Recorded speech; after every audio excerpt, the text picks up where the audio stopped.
From the debate over the open carry bill to the debate over the transgender sports bill, I talk one-on-one with State Representative Sylleste Davis for this edition of Quintin's Close-Ups. And if you haven't already, subscribe to my YouTube channel and like Quintin's Close-Ups on Facebook. State Representative Sylleste Davis, welcome back to Quintin's Close-Ups. Thank you, Quintin. It's good to see you. Yeah, you're very welcome.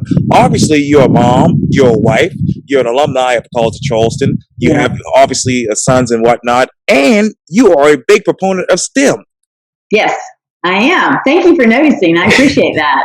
You're very welcome. Well, what you may not know about me is that I majored in math at the College of Charleston. And the reason I did that was just because, really, honestly, because I just love math. Oddly enough, I'm one of those that actually like math. So my undergraduate degree is in math. My graduate degree, my master's degree, is in computer and information resources management. And I've spent my whole career, as you know, working at an electric utility in a technical type job. I did do some contract work, which kind of got me off of that track a little bit. But for the most of the time there, I was working in a technical career. And a lot of times I was one of the very, very few females at the table. I would be, at a table with a number of engineers and other IT professionals. And so after getting into the state legislature, I found a way to sort of use my experience and my technical experience to further STEM education in the state of South Carolina. So you're right, I do have a passion for it. I believe, right, that all children are born with analytical skills. If you give a baby, an object for the first time, what does the baby do? They shake it, they bite it, and then they throw it, right? So what they're doing is that's a very analytical approach to discovering the world around them. And so they do all of these tests, if you will, on various objects, various situations, and that's how they understand the world around them. So I really believe that in traditional schooling, we almost teach that analytical nature out of them. So with STEM education, what you're doing is bringing back those analytical skills, and you're teaching children something that's going to get them a job in the future. We're seeing STEM jobs being created every day in the state of South Carolina, and I only see that growing. And how many STEM jobs have been created in your district, particularly Berkeley County? Gosh, I don't know. I do know that Google, as you may have seen, just recently announced a $500 million additional investment in their facility. Obviously, those are all STEM-related jobs. But when you think about it, STEM skills are really almost always required of almost any job.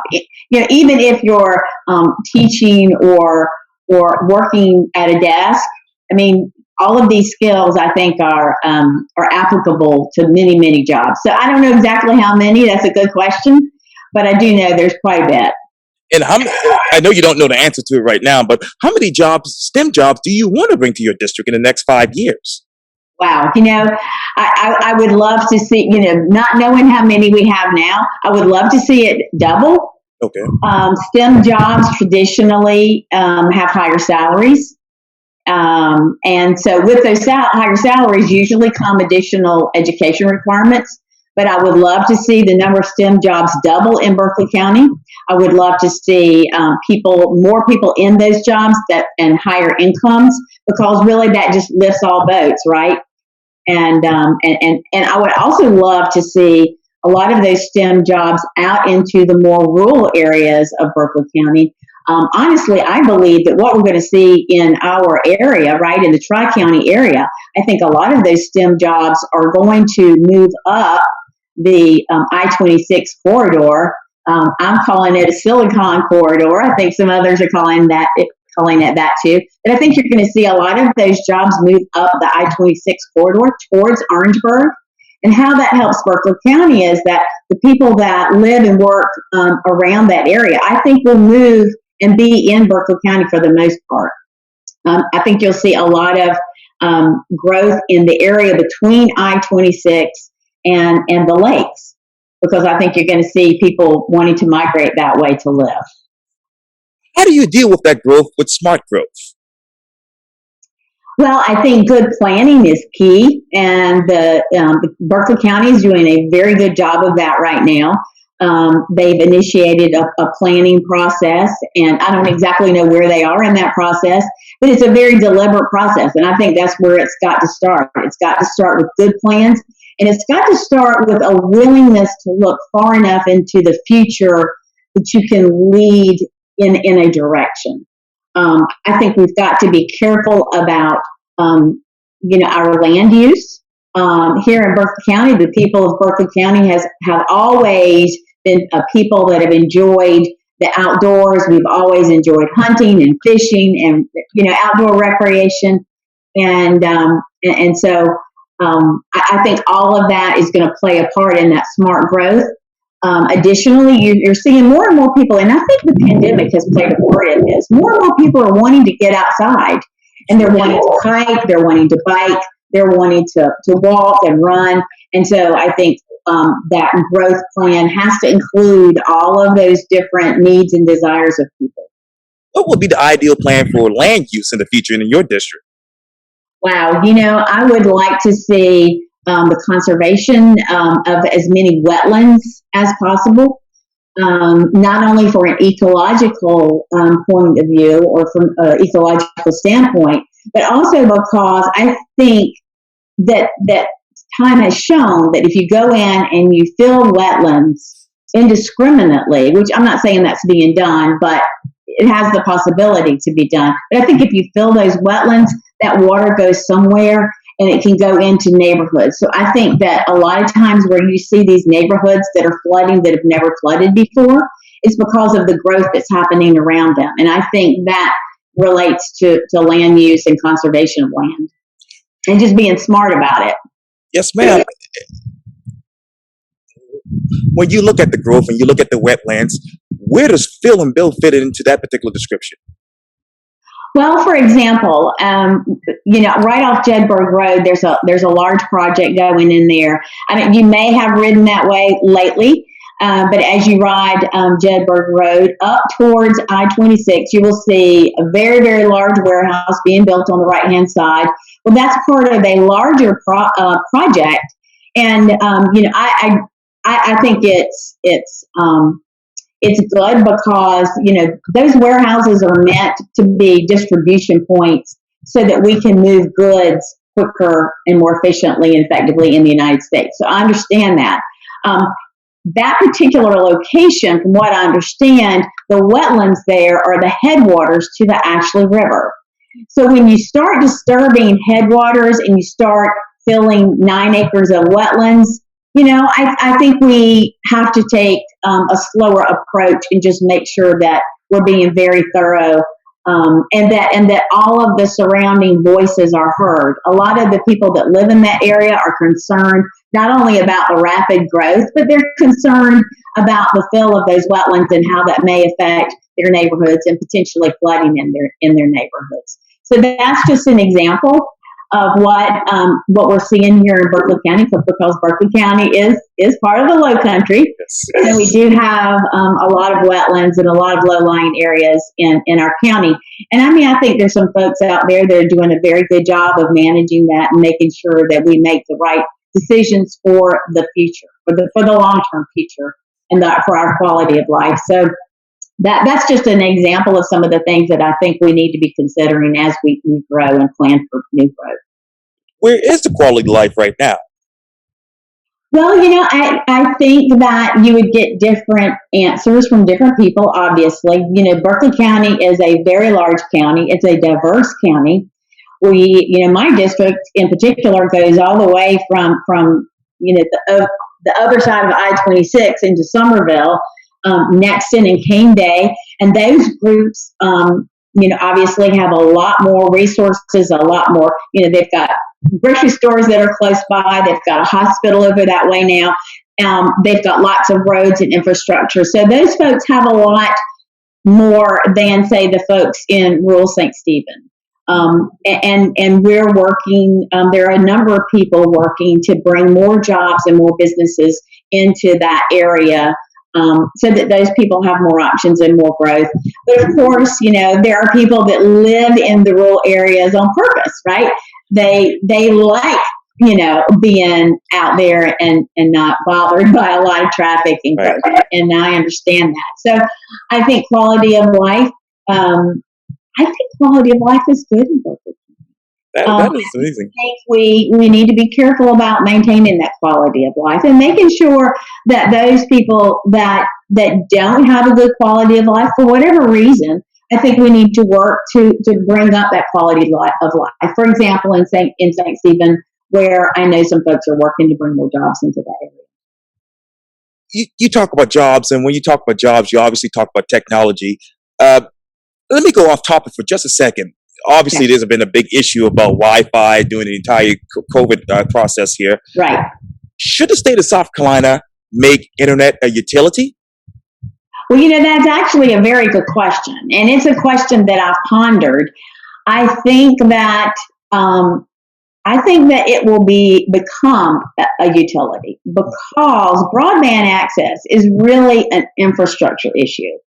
And we have found that, especially during the pandemic, when you have people working from home, students learning at home, perhaps job training going on at home, and people, I think you'll see some full-time jobs that will transition to online jobs.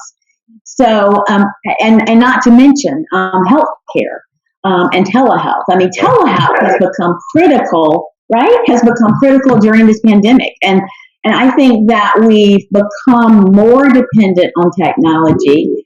And I think actually that's a good thing. So what comes with that is broadband access. And it does become like a quote unquote utility. It becomes a necessity. And I think that's why you're seeing so many people come together. That's why you're seeing the government come to the table with grants and money and partnerships that are being formed to expand broadband access all across the state. And let me ask you this. I know that obviously you've taken an analytical approach to everything that you've done in your career thus far. What approach are you taking to the issues that are going on in the State House right now in Colombia? There are a number of things going on.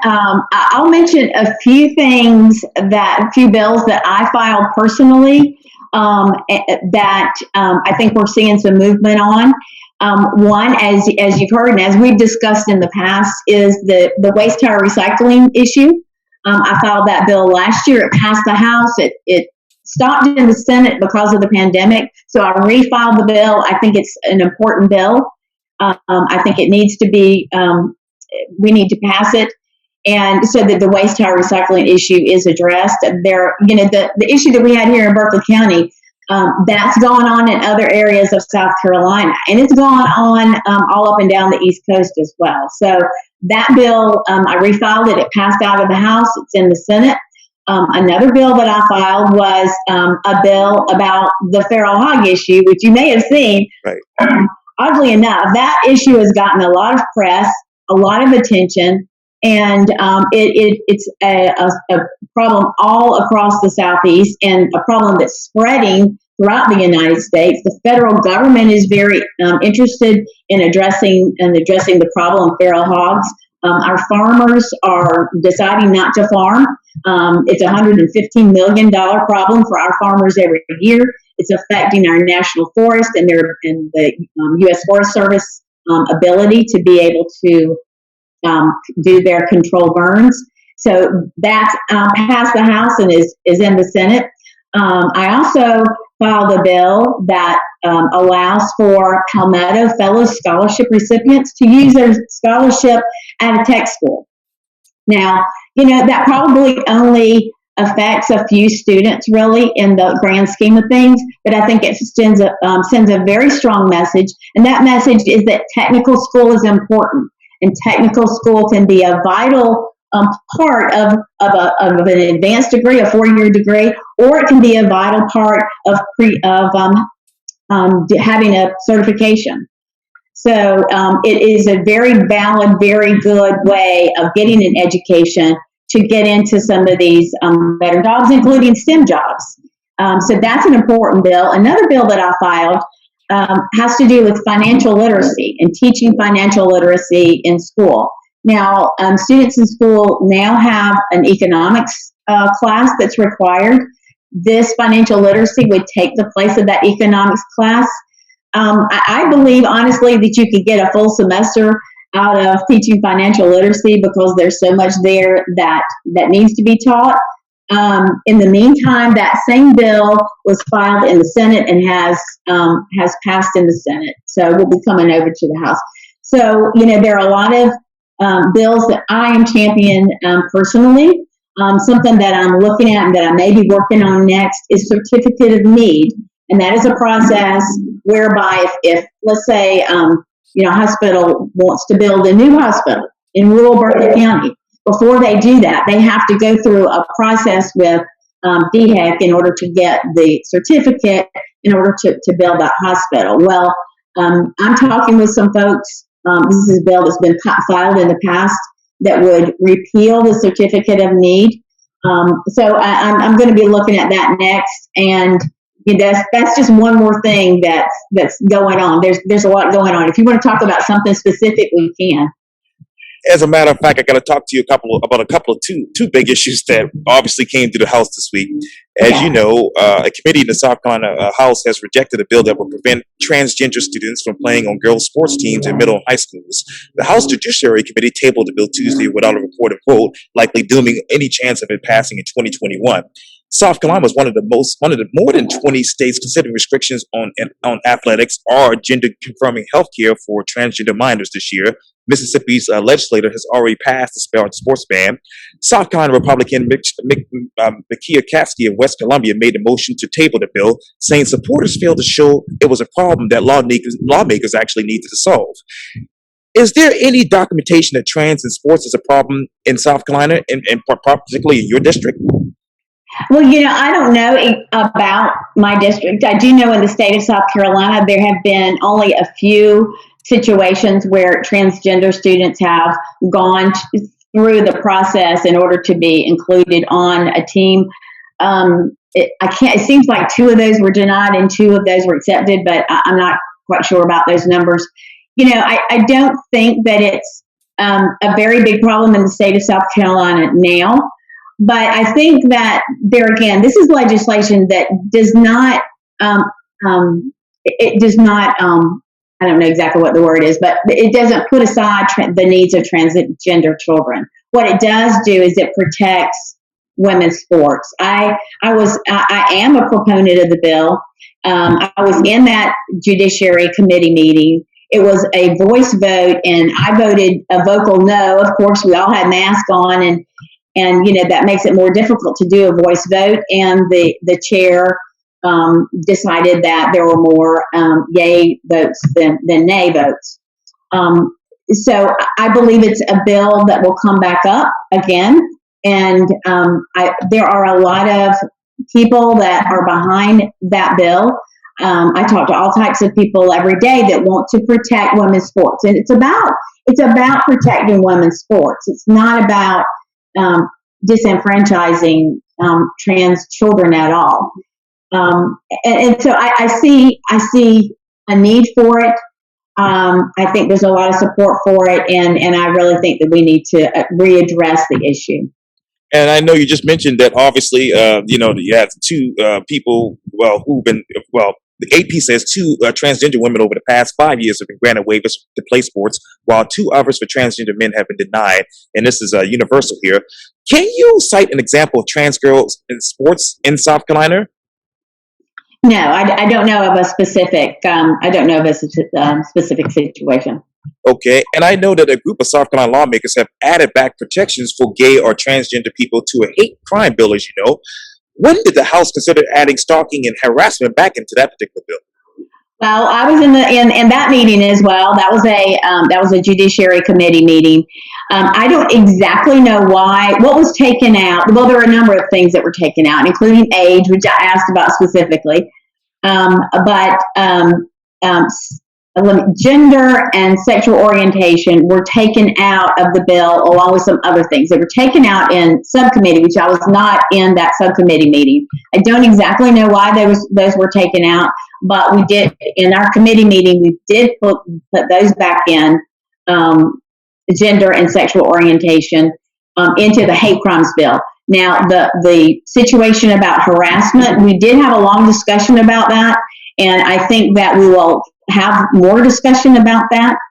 And I don't know exactly all the legal ramifications of including it or not including it, or where it may be covered some other place in the law, but that will get discussed again. Now, let me turn you over to another big issue, and that is obviously the open carry bill. The House voted recently 82-33 in favor of the open carrier training gun after 6 hours of debate. In that debate, Representative Davis, why didn't the opinions of law enforcement carry any weight in the House of Representatives? Well, the voices of law enforcement do carry weight. And the issue is that how do you expand rights that people have already, and not, trample the rights of someone else, and so what you have to do is figure out, okay, what are we really talking about here? And when you talk about Second Amendment rights, you're talking about the rights that are afforded to us through the Constitution. And so at that point, that becomes, that is the focus of your debate. If you start bringing in lots of other issues, it clouds the issue. And I think that may have been why we're one of the last states in the U.S. to bring in open carry with CWP, with training. Knowing that with a CWP, you've been fingerprinted, there's a background check, you've had, I have a CWP, so I've been through this firsthand. You have training, and you have training on the gun range as well. So there's a lot of training, a lot that goes into a concealed weapons permit. So to allow those people to carry is not really, that much of a step forward, but it is a step forward, and and it does, I think, protect the rights, Second Amendment rights that are given to people under our Constitution. Would a constitutional carry been much better? Well, I think that, there's been debate about whether a full constitutional carry would pass in the Senate. And you never know until you try, right? So we decided collectively that the best course of action was to have two bills. So while we just passed the open carry with CWP, the open carry with training bill, there was a constitutional carry bill that passed out of House Judiciary and is on the calendar. So we will be taking that up after budget, which is next week, and after our furlough, which is the week after that. So we will take up that constitutional carry bill. And that's really the best approach to doing this. And I really think that, an incremental approach might be best in South Carolina. There are a large number of people in South Carolina that support the expansion of gun rights. There are a large number of people that support constitutional carry. And so as a legislator, I have to look at all of that. I have to look at the voices of law enforcement. I have to look at the voices of my constituents, and I have to look to the Constitution, because at the end of the day, when I take an oath, my oath is to support the Constitution of the United States and the Constitution of South Carolina. And so, all of that has to be taken into account, when you're looking at these topics. This might be a redundant question, Representative Davis, but let me ask you this. How would an open carry with a training bill over the constitutional carry bill be a good compromise? Well, I don't really call it a compromise, because I don't think it's the end result. I call it a next step. I call it, an incremental step towards expanding Second Amendment rights and protecting Second Amendment rights here in South Carolina. Now, another bill that was filed by Brian White actually Are you familiar with that bill? I heard about it. Yes, ma'am. What he's done in that bill, and I've signed on as a co-sponsor of that bill, is basically he said that whatever goes on at the federal government that may erode our Second Amendment rights under the Constitution, the state of South Carolina is going to stand up against that. And so, you've got a lot of issues like that are going on sort of simultaneously, right, that I think work very well together to expand and protect Second Amendment rights here in the state of South Carolina. How can you explain that open carry protects and enhances Second Amendment rights? Open carry? Well, because it gives people the freedom to choose how they want to protect themselves, bottom line. Okay. And how and why do you believe that many people's Second Amendment rights have been diminished with the current concealed weapon permit? Well, because and not all folks have the money to, and I'm not even exactly sure what the cost is. I can't remember, okay. But not all people have the money. Not all people want to go, take a day and go through the training, and they don't have to. It is the point. They shouldn't have to. And because they should be able to protect themselves, and so I think that's where we are on it. Now, how is the state going to regulate that when the concealed weapons permits are now running 4 to 5 months behind? Ooh, that's a good question. I did not know that they were running. I did not know that they were running behind. I do know, and I was aware of the fact that those numbers had increased since the pandemic. Sure. So, that shows how many people are thinking about protecting themselves and how they protect themselves. They're thinking about their Second Amendment rights. I know gun sales have gone up. I know that sales of ammunition have gone up, and in fact, sometimes there have been shortages of ammunition. I was not aware that CWP was running behind schedule. I did not realize that. It was taking a while. I mean, that's something that we'll have to look at, definitely. Okay. Let me turn to the economy. With the COVID situation affecting the state economy so badly, how has it affected sales tax revenues in your district that is needed to fund transportation and other major projects? Well, sales tax revenues have not been where we thought they would be, but it's quickly coming back from what I understand. It's quickly coming back in the state of South Carolina. What we're waiting on now as from a state standpoint, as far as looking at what our revenues would be, and therefore looking at what our budget's going to be for the next year, what we're waiting on are the state income taxes. And obviously, state income taxes have not been filed yet for the most part, and so we're not quite sure what those revenues are going to look like. As you know, you're well aware, the tourism industry has suffered, and so there has been revenue from the tourism industry that we're not seeing, but it's coming back. I think that as you see more and more people vaccinated, as you see mandates lifted, you're going to see the economy is going to come roaring back. I really believe that.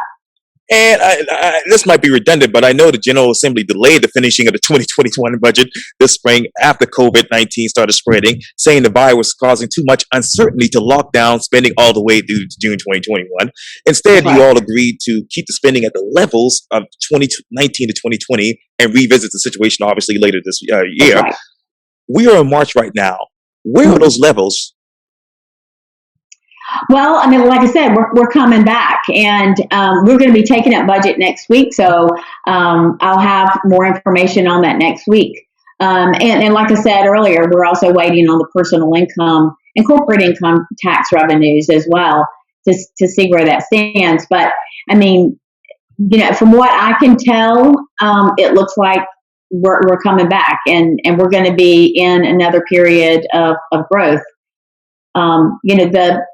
The federal stimulus money, although I don't agree with everything that was in those bills. I don't agree with some of the stimulus checks that were sent to individuals. I know, for example, people that have jobs and got stimulus checks, and they're saving the money, right? They're putting it away. So I don't know how much that actually stimulates the economy.